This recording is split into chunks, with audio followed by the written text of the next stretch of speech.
আজকে আমি বানিয়ে দেখাবো ভাপা সন্দেশ। এই সন্দেশটা মিষ্টির দোকানের থেকেও টেস্টি আর হেলদি।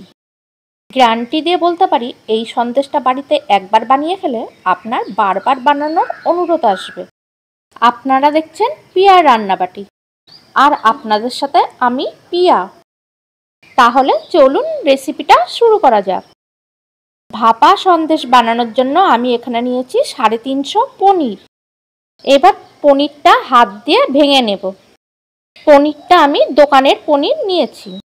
আপনারা চাইলে এখানে পনির বদলে বাড়িতে 1 কেজি দুধের ছানা কেটেও এই রেসিপিটা বানাতে পারেন। সেক্ষেত্রে ছানাটা ভালো করে ধুয়ে ভালো করে জল ঝরিয়ে নিতে হবে। এবার হাত দিয়ে ভেঙে নেওয়া পনিরটা আমি মিক্সিং জারে দিয়ে দেব। তারপর দিয়ে দিচ্ছি 4 চামচ চিনি। আমি সন্দেশটায় হালকা মিষ্টি দিচ্ছি, আর আপনারা যদি এর থেকে বেশি মিষ্টি খেতে পছন্দ করেন তাহলে বেশি মিষ্টি দেবেন। এবার ভালো করে মিক্সিতে পেস্ট করে নেব। দেখো পেস্টটা হয়ে গেছে। এবার একটা পাত্রে আমি ঢেলে নেব। পেস্টটা করার সময় একটু জল দেওয়া যাবে না, কারণ চিনি আর ছানা যখন পেস্ট করবে তখন একটা জল জলে ভাব চলে আসবে। এবার দিয়ে দেব 2-3টে মতন এলাচের গুঁড়ো। তারপর লাগবে গুঁড়ো দুধ। আমি এখানে 3 প্যাকেট 10 টাকা দামের গুঁড়ো দুধ নিয়েছি।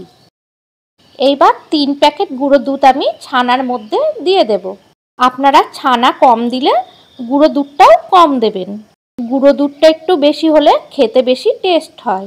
এবার খুব ভালো করে গুঁড়ো দুধটা আমি মিশিয়ে নেব। 2-3 মিনিট খুব ভালো করে এটা মেশাতে হবে। আমি কিন্তু ছানাতে 1 ফোঁটাও জল দেইনি।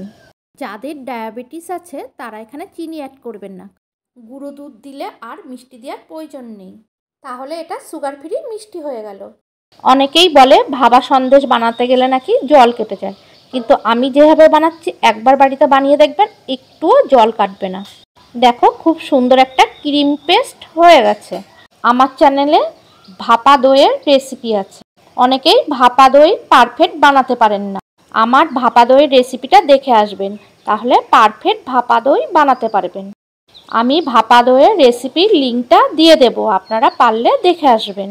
এবার আমি একটা বড় টিফিন বক্স নিয়েছি। টিফিন বক্সের মাপে একটা গোল করে কাগজ কেটে তার মধ্যে তেল ব্রাশ করে দিয়েছি। তারপর ছানার ব্যাটারটা ঢেলে দিয়েছি। এবার একটা চামচ দিয়ে আমি ভালো করে ওপরটা সমান করে নিচ্ছি। এবার টিফিন বাটিটা 2-3 বার বাড়ি দিয়ে নিতে হবে, যাতে ভিতরে একটু ফাঁকা না থাকে।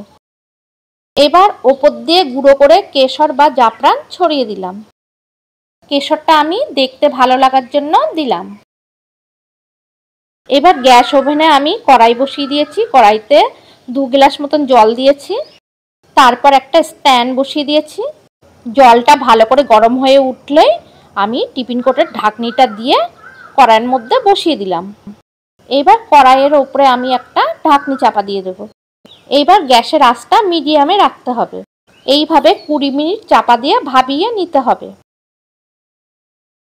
20 মিনিট পর আমি ওপরের ঢাকনাটা খুলে দিলাম।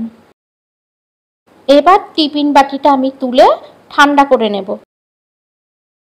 ঠান্ডা করার পর টিফিন বাটির ঢাকনিটা খুলে ফেললাম।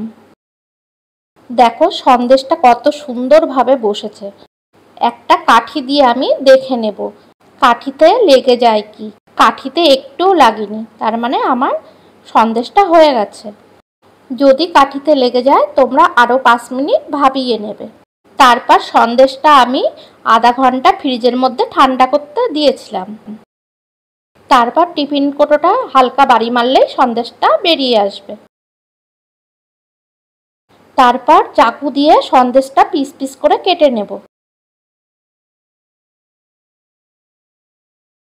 তোমরা ভালো করে দেখলেই বুঝতে পারবে সন্দেশটা একটুও জল নেই।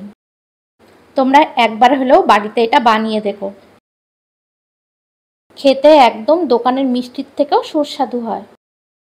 আর সন্দেশটা বানাতেও খুব একটা ঝামেলা না। খুব কম সময়ে মন চাইলে এটা বাড়িতে বানিয়ে ফেলা যায়। দেখো কতটা সুন্দর আর নরম হয়েছে। খাওয়ার সময়টা মুখে দিলেই মিলিয়ে যাবে। তাহলে বন্ধুরা, রেসিপিটি ভালো লাগলে ভিডিওটি লাইক আর কমেন্ট করে দিও। আর আরও নতুন নতুন রেসিপি দেখার জন্য আমার চ্যানেলটি সাবস্ক্রাইব করে বেল আইকনটি বাজিয়ে রেখো।